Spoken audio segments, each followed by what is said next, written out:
ಬೆಂಗಳೂರಿಗೆ ಬರುವವರು ಮತ್ತು ಬೆಂಗಳೂರಿನಿಂದ ಹೋಗುವವರು ನೋಡಬೇಕಾಗಿರುವಂತಹ ಸುದ್ದಿ ಇದು.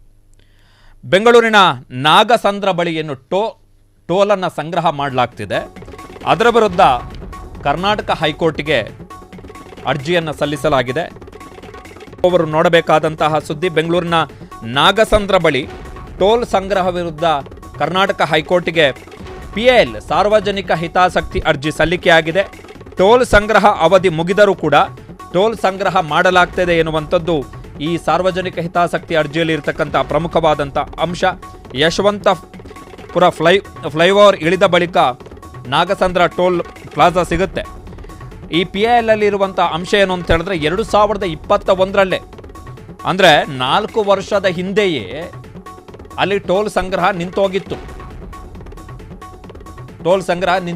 ಆದರೂ ಕೂಡ ಕಳೆದ 4 ವರ್ಷದಿಂದ ಅಲ್ಲಿ ಟೋಲ್ ಸಂಗ್ರಹ ಮಾಡಲಾಗ್ತಿದೆ. ಅವಧಿ ಮುಗಿದರೂ ಕೂಡ ರಾಷ್ಟ್ರೀಯ ಹೆದ್ದಾರಿ ಪ್ರಾಧಿಕಾರ ಟೋಲ್ ಸಂಗ್ರಹವನ್ನು ಮಾಡ್ತಾ ಇದೆ. ಬೆಂಗಳೂರು ನಗರದ ಒಳಗಡೆಯೇ. ಸೊ ಕರ್ನಾಟಕ ಹೈಕೋರ್ಟ್ನಲ್ಲಿ PIL ಸಲ್ಲಿಕೆ ಮಾಡಿರುವಂತಹ ವಕೀಲರು ಅಮರ್ನಾಥ್ ಅವರು ನಮ್ಮ ಜೊತೆಗೆ ದೂರವಾಣಿ ಸಂಪರ್ಕದಲ್ಲಿದ್ದಾರೆ. ಸರ್ ನಮಸ್ತೆ. ನಮಸ್ತೆ ಸರ್, ಈಗ ಇವತ್ತು ನೀವು PIL ಸಲ್ಲಿಕೆ ಮಾಡಿದಿರಿ, ಇದರ ಹಿಂದಿನ ಕಾರಣ ಮತ್ತು ಉದ್ದೇಶ ಏನು ಅಂತ ಹೇಳಿ? ಹಿಂದಿನ ಕಾರಣ ಏನಂದ್ರೆ, ನಾನು ಈ ಕಡೆ ಒಂದು ಡಿಸೆಂಬರ್ ಅಲ್ಲಿ ದಾಸನಪುರಲ್ಲಿ ಒಂದು ಮನೆ ಹೊಸತ್ತೆ, ಅಲ್ಲಿಂದ ಇಲ್ಲಿ ಶಿಫ್ಟ್ ಮಾಡ್ಕೊಂಡೆ. ಅಲ್ಲೂ ಒಂದು ಬೆಂಗಳೂರಿನಲ್ಲಿ ಇತ್ತು, ಇಲ್ಲಿ ಸ್ವಲ್ಪ ದೂರ ಇರೋಣ ಅಂತ. ಇಲ್ಲಿಂದ ಅಪ್ ಅಂಡ್ ಡೌನ್ ಮಾಡುವಾಗ 40 ರೂಪಾಯಿ ಎವ್ರಿ ಟೈಮ್ ಕಟ್ ಆಗ್ತದೆ. ನಾನು ಫಸ್ಟ್ ಸ್ಟಾರ್ಟಿಂಗ್ ಅಲ್ಲಿ ಅದು ಆಮೇಲೆ ಯೋಚನೆ ಮಾಡಿ ಸ್ವಲ್ಪ ಡಿಸ್ಕಸ್ ಮಾಡಕ್ಕೆ ನಾನು ಹೈವೇ ಅಥಾರಿಟಿ ಆಫೀಸಲ್ಲಿ ಹೋದೆ. ಅಲ್ಲಿ ಹೋದಾಗೆ ಅವರು ಮಾತಾಡಕ್ಕೆ ರೆಡಿ ಇಲ್ಲ ಈ ವಿಷಯದಲ್ಲಿ. ಯಾವಾಗ ಕಾಂಟ್ರಾಕ್ಟ್ ಆಯ್ತು, ಏನ್ ಕಾಂಟ್ರಾಕ್ಟ್ ಆಯ್ತು ಅಂತೆಲ್ಲ, ಇಲ್ಲ ಸರ್ ನಮ್ಗೇನು ಗೊತ್ತಿಲ್ಲ ಅಂತಂದ್ರೆ. ಆಮೇಲೆ ಕಾಂಟ್ರಾಕ್ಟ್ ಎಕ್ಸ್ಪೈರ್ ಆಗಿದ್ದು 21 ದಿವಸ ಅಂತ ಅಷ್ಟು ಬಂತು, ಮಿಕ್ಕಿದೇನು ವಿಷಯ ಕೊಡ್ಲಿಲ್ಲ. ಆಮೇಲೆ ರೈಟ್ ಟು ಇನ್ಫಾರ್ಮೇಶನ್ ಆಕ್ಟಲ್ಲಿ ಒಂದು ಅಪ್ಲಿಕೇಶನ್ ಕೊಟ್ಟೆ, ಅಪ್ಲಿಕೇಶನ್ ತಗೊಳ್ಳಿಲ್ಲ. ಇದು ನನ್ಗೆ ಇದ್ರಲ್ಲಿ ಏನೋ ಗೋಲ್ಮಾಲ್ ಅಂತ ಹೇಳಿ ಆಮೇಲೆ ನಾನು ಸುತ್ತಮುತ್ತ ಕೇಳಿಗೆ, ಸರ್ ಬಹಳ ಜನ ಅದಕ್ಕೆಲ್ಲ ಸ್ಟ್ರೈಕ್ ಮಾಡಿದ್ರು, ಒಂದ್ಸತಿ ಹಂಗ ಸ್ಟ್ರೈಕ್ ಎಲ್ಲ ಕೂತ್ಕೊಂಡಿದ್ರು, ಆದ್ರೂ ಏನು ಆಗ್ಲಿಲ್ಲ ಸರ್ ಅಂತ ಹೇಳೋದು. ಅದಕ್ಕೆ ಬೆಸ್ಟಿಂಗ್ PIL ಹಾಕೋಣ ಅಂತ ಹಾಕಿದೀನಿ. ಇದರಲ್ಲಿ ಬಹಳ ಗೋಲ್ಮಾಲ್ ಇದೆ. ಯಾಕಂದ್ರೆ ಈ ಕಾಂಟ್ರಾಕ್ಟರು 21 ಎಕ್ಸ್ಪೈರ್ ಆದ್ಮೇಲೆ ಹೊಟ್ಬಿಟ್ಟ, ಅವನಲ್ಲಿಲ್ಲ. ಇವ್ರು ಹೇಳ್ತಾರೆ ನಾವು ನ್ಯಾಷನಲ್ ಹೈವೇ ಅಥಾರಿಟಿ ಕಲೆಕ್ಟ್ ಮಾಡ್ತೀವಿ. ನ್ಯಾಷನಲ್ ಹೈವೇ ಅಥಾರಿಟಿ ಹಂಗೆ ಕಲೆಕ್ಟ್ ಮಾಡಕ್ ಬರಲ್ಲ. ಕಾಂಟ್ರಾಕ್ಟ್ ಕೊಟ್ಟಾದ್ಮೇಲೆ ಮಾಡಕ್ ಬರಲ್ಲ, ಅಥವಾ ಬೇರೆ ಕಾಂಟ್ರಾಕ್ಟ್ ಕೊಡೋದು, ಎಕ್ಸ್ಟೆನ್ಷನ್ ಕೊಡೋದು, ಏನಾಯ್ತು ಎಕ್ಸ್ಟೆನ್ಷನ್ ಕೊಡೋಕು ಬರಲ್ಲ. ಯಾಕಂದ್ರೆ ಎಲ್ಲ ಖರ್ಚು ಮಾಡಿದಷ್ಟು ಅವರನ್ನು ಸಂಪಾದನೆ ಮಾಡ್ಕೊಂಡು ಹೋಗಿದ್ದಾರೆ ಕಾಂಟ್ರಾಕ್ಟ್. ಆಮೇಲೆ ಇನ್ನೊಂದೇನಂದ್ರೆ, ಅಲ್ಲಿ ಟ್ರಾಫಿಕ್ ಜಾಮ್ ಬಹಳ ಆಗತ್ತೆ ಈ ಇದರಿಂದ. ಅಲ್ಲಿ ಬಲ್ಲ ಬಂದು ಕ್ಯೂ ನಿಂತ್ಕೊಡುತ್ತಲ್ಲ ಅಲ್ಲಿ ಟೋಲಿಂದ. ಸೊ ಮುಂಚೆನೆ ಗೊರಗುಂಟೆಪಾಳ್ಯದಲ್ಲಿ ಬಹಳ ಟ್ರಾಫಿಕ್ ಜಾಮ್ ಆಗುವಂತ ಬಹಳ ಜನ ಖರ್ಚು ಮಾಡ್ತಾರೆ, ಏನಪ್ಪಾ ಇಲ್ಲಿ ಅಂತ. ಅದ್ರ ಬಗ್ಗೆನೂ ಒಂದು PIL ಹಾಕ್ತಾ ಇದ್ದೀನಿ. ಯಾಕಂದ್ರೆ ಅಲ್ಲಿ ಜನಗಳು ಅವರವರೇ ಸಿಗ್ನಲ್ ಕೊಟ್ಕೊಂಡು ಕ್ರಾಸ್ ಮಾಡ್ಬೇಕು. ಅಲ್ಲಿ ಲೈನ್ ಕ್ರಾಸಿಂಗ್ ಇಲ್ಲ. ಅಲ್ಲಿ PIL ಅಲ್ಲಿ ಇನ್ನೊಂದು ಅಂಶವನ್ನ ನೀವು ಉಲ್ಲೇಖ ಮಾಡಿದಿರಿ, ನಗರದ ಬೆಂಗಳೂರು ಸಿಟಿಯ ಒಳಗಡೆ ಇರೋದ್ರಿಂದ ಟೋಲ್ ಸಂಗ್ರಹಕ್ಕೆ ಅವಕಾಶ ಇಲ್ಲ ಅಂತ ಹೇಳಿ. ಇಲ್ಲ, ಹೌದು, ಇದು ಸಿಟಿ ಒಳಗಿದೆ. ಅಲ್ಲಿ ನೋಡಿದ್ರೆ ಕಾಂಟ್ರಾಕ್ಟ್ ಕೊಟ್ಟಿರೋದು ನೆಲಮಂಗಲ ಅಂತ, ತುಮಕೂರು ಅಂತ ಕೊಟ್ಟಿರೋದು. ನೆಲಮಂಗಲ ಇದು ಬರೋದೇ ಇಲ್ಲ. ನೆಲಮಂಗಲ ಇನ್ನು ಅಲ್ಲಿಂದ 15 ಕಿಲೋಮೀಟರ್ ಮುಂದೆ ಹೋದ್ರೆ ಅಲ್ಲಿಂದ ಬರುತ್ತೆ ನೆಲಮಂಗಲ ಬಾರ್ಡರ್. ಅದಕ್ಕೆ ನಾನು ಸರ್ವೆ ತೆಗಿಸಿದೆ, ಸರ್ವೆ ಕಾಪಿ ಇದೆಲ್ಲ ಬೆಂಗಳೂರಲ್ಲಿ. ಅಂದ್ರೆ ರಾಷ್ಟ್ರೀಯ ಹೆದ್ದಾರಿ ಪ್ರಾಧಿಕಾರದ ಸರ್ವೆ ಕಾಪಿ ನೀವು ತೆಗೆಸಿರೋದು? ಇಲ್ಲ, ಇಲ್ಲಿ ಸರ್ವೆ ಡಿಪಾರ್ಟ್ಮೆಂಟ್ ಇಂದ ಎಂಟೈರ್ ಬೆಂಗಳೂರು ನಾರ್ತ್ ಸರ್ವೆ ತೆಗೆಸಿದೆ, ದೊಡ್ಡ ಮ್ಯಾಪ್. ಅದರಲ್ಲಿ ಎಕ್ಸ್ಟ್ರಾಕ್ಟ್ ಮಾಡಿ ನೋಡಿದ್ರೆ ಯಶವಂತಪುರ 5 ಕಿಲೋಮೀಟರ್ ಹೈಕೋರ್ಟ್ ಇಂದ, ಅಲ್ಲಿಂದ ಗೊರಗುಂಟೆಪಾಳ್ಯ ಫ್ಲೈಓವರ್ ಹತ್ತಿದ್ರೆ ಇನ್ನೊಂದು 5 ಕಿಲೋಮೀಟರ್ ಇಳಿತೀನಿ. ಇಳಿದಾಗ ಅಲ್ಲೇ ಟೋಲ್ ಕಟ್ಟೋದು, ಲೆಫ್ಟ್ ಎಕ್ಸಿಟ್ ಆಗೋದು, ಅಲ್ಲಿಂದ ಮನೆ ಹೋಗಿ ಏನಪ್ಪ ಟೋಲ್ ಕೊಟ್ಟು ಎಕ್ಸಿಟ್ ಆಗೋದು ಅಂತ ನೋಡಿದ್ರೆ ಅದು ಬಹಳನೇ ಹಗಲ್ದವ್ರು. ಹೋದ್ರೆ ನಾನು 3 ಸತಿ ಹೋದೆ ಅಲ್ಲಿ ಆಫೀಸ್ಗೆ. ಅಲ್ಲೇ ನಾಗಚಂದ್ರ ಪಕ್ಕದಲ್ಲೇ ಆಫೀಸು. ಯಾರು ಏನು ಮಾತಾಡಕ್ಕಿಲ್ಲ. ಆಮೇಲೆ ಫಸ್ಟ್ ಡೇ ಇದ್ದಾಗ ಕೊಡ್ತೀವಿ, ಸೆಕೆಂಡ್ ಡೇ ಹೋದಾಗ ಇಲ್ಲ ಸರ್ ಅದೆಲ್ಲ ಕೊಡಕ್ ಬರಲ್ಲ, ನಮ್ ಇನ್ಸ್ಟ್ರಕ್ಷನ್ಸ್ ಇಲ್ಲ, ಹಾಗೆ ಹೀಗೆ ಅಂತ. ಯಾಕೆ ಹೈಡ್ ಮಾಡ್ತಾ ಇದಾರೆ ಸರ್? ಇದು ಮೋಸ್ಟ್ ಪ್ರಾಬಬ್ಲಿ ಅದು ಕಲೆಕ್ಟ್ ಮಾಡೋದು ಗೌರ್ಮೆಂಟ್ ಹೋಗ್ತಿಲ್ಲ ಅಂತ ಕಾಣುತ್ತೆ.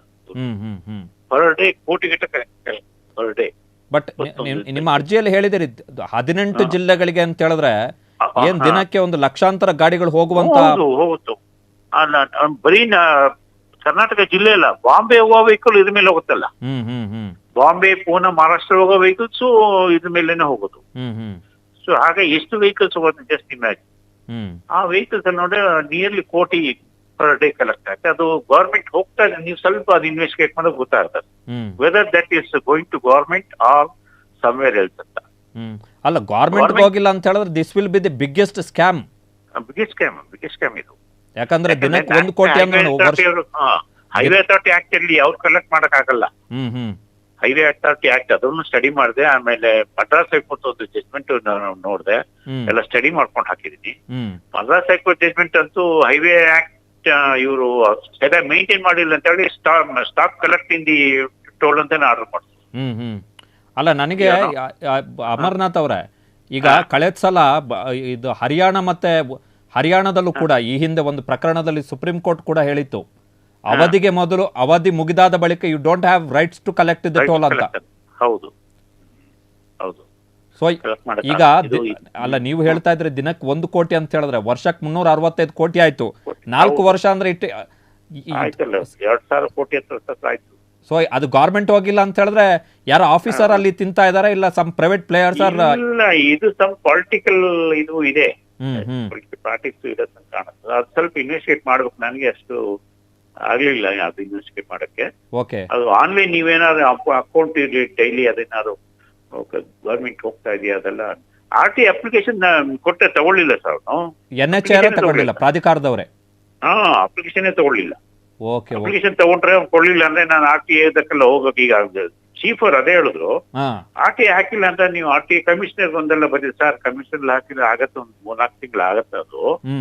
ಅದು RTA ಅಪ್ಲಿಕೇಶನ್ ಕೊಡ್ಲಿಲ್ಲ ಅಂತ ಹೇಳಿ ಕೊಡ್ಬೇಕಂತ ಹೇಳಿ ಡೈರೆಕ್ಷನ್ಸ್ ಎಲ್ಲ ಸ್ವಲ್ಪ ಅರ್ಜೆಂಟ್. ಯಾಕಂದ್ರೆ ಡೈಲಿ ಇಷ್ಟು ಕೊಳ್ಳೆ ಹೊಡಿತಾ ಇದಾರೆ, ಅದಕ್ಕೆ ನಾನು ಇಲ್ಲೇ ಹಾಕಿದೆ ಅಂತ ಹೇಳಿದೆ. ಅದು ಕರೆಕ್ಟ್ ಅಂತ ಹೇಳಿದ್ದಾರೆ. ನೆಕ್ಸ್ಟ್ ಇಯರಿಂಗ್ ಯಾವತ್ತು ಇಟ್ಟಿದ್ದಾರೆ ಸರ್? ಸೆಪ್ಟೆಂಬರ್ 17 ಕೊಟ್ಟಿದ್ದಾರೆ. ಓಕೆ, ಬಟ್ ಅದು ಅಡ್ವಾನ್ಸ್ ಹಾಕೊಂತೀನಿ ನಾನು. ಬಟ್ ಇದ್ರಲ್ಲಿಂದ ನಿಮ್ಗೆ ಏನಾದ್ರು ಇನ್ಫಾರ್ಮೇಶನ್ ಸಿಗುತ್ತೆ ನೋಡಿ, ಎಲ್ಲಿ ಕಲೆಕ್ಟ್ ಮಾಡಿ ಹೆಂಗ್ ಹೋಗ್ತಾ ಇದೆ ಏನಂತಾರೆ.